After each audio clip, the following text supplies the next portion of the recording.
फिलहाल दीपेंद्र सिंह हुड्डा ने जो कैमरे देख सको आप लोग नामांकन भरवाने जो है जेपी जयप्रकाश जी का पहुंचे थे और फिलहाल तस्वीरों में आप लोग देख सको अभी बात करेंगे हम दीपेंद्र सिंह जी से।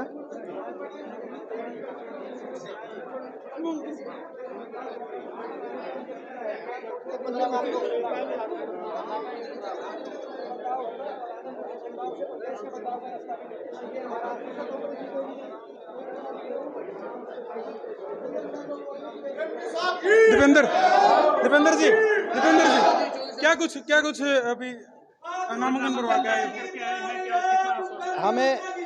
हमें पूरा विश्वास है कि आदमपुर से लोग कांग्रेस पार्टी का साथ देंगे और जयप्रकाश जी को आशीर्वाद देते हुए उनको जिताने का काम करेंगे।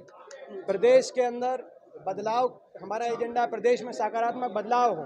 9 साल बीजेपी सरकार में आज विकास नाम की चीज़ हुई नहीं, विकास ठप है, अर्थव्यवस्था चौपट है, बेरोजगारी में देश में सबसे आगे नंबर 1 पे हरियाणा है, सबसे ज़्यादा वैट और महंगाई हरियाणा के अंदर है, लूट खसूट और भ्रष्टाचार का आलम यह है कि जेजेपी और बीजेपी के मंत्रियों ने आपस में आके बांटे और बांटने के माध्यम से लूटने को लोगों को लगे हुए हैं।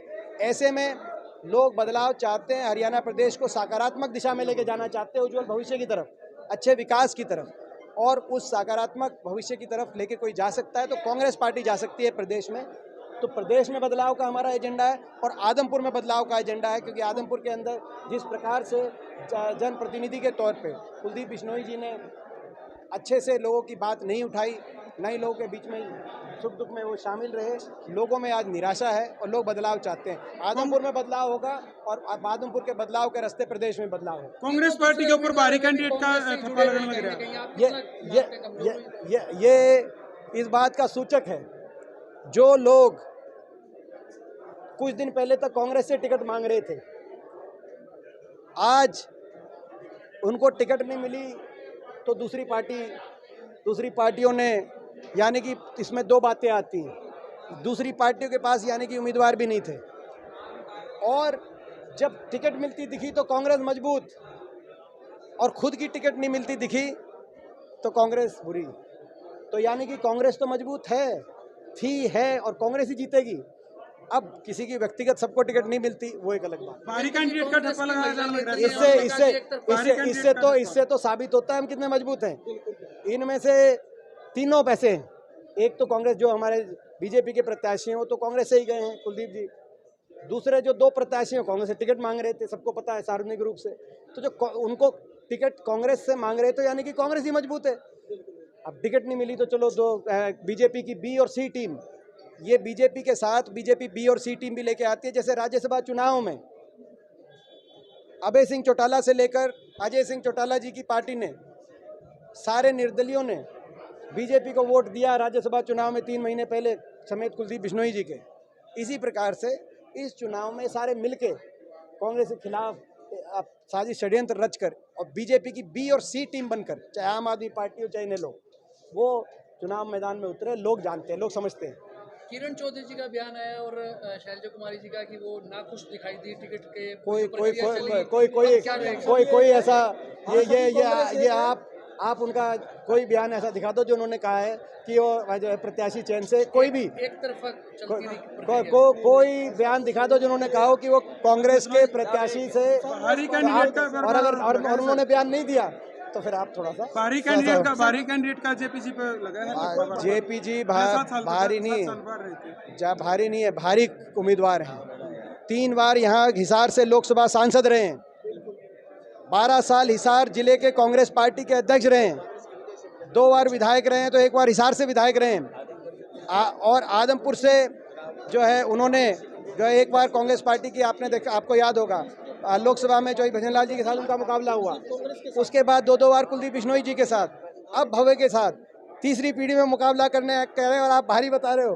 तो और किसने उनसे और यहाँ पे आदमपुर में किसने लड़ाई लड़ी? बिश्नोई जी बार बार कहते हैं कि कांग्रेस पार्टी को भजनलाल जी ने बनाया है, इसके बारे में आप क्या कहेंगे? कांग्रेस में कभी कांग्रेस थी ना जी। देखो, देखिए, जहाँ तक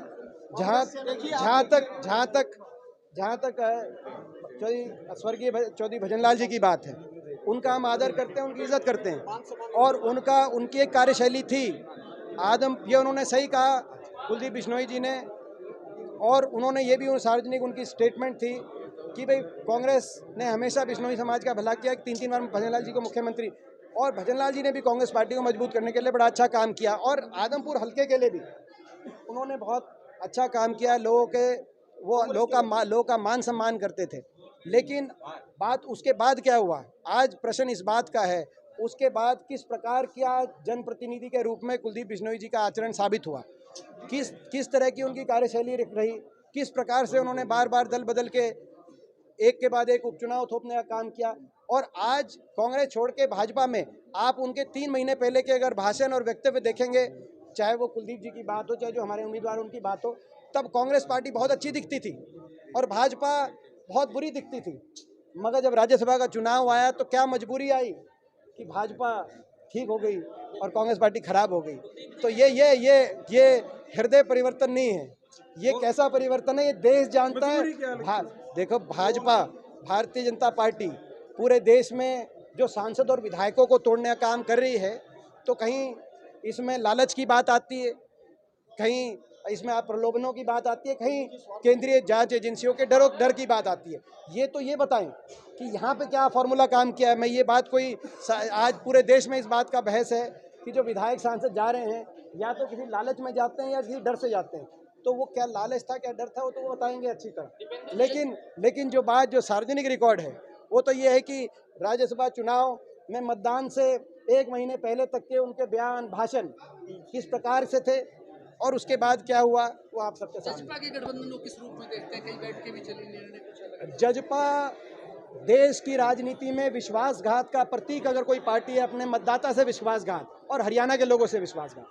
मैंने आज एक बात कही, हिसार और सिरसा लोकसभा में जब विधानसभा चुनाव हुआ, पीछे 18 सीटें हिसार और सिरसा में, 18 में से बीजेपी को केवल 6 मिली थी, 12 सीट लोगों ने हराया था। 75 पार के नारे को तोड़ते हुए 2/3 बहुमत से हिसार और सिरसा लोकसभा के लोगों ने हराने का काम किया था 12 सीटों पे।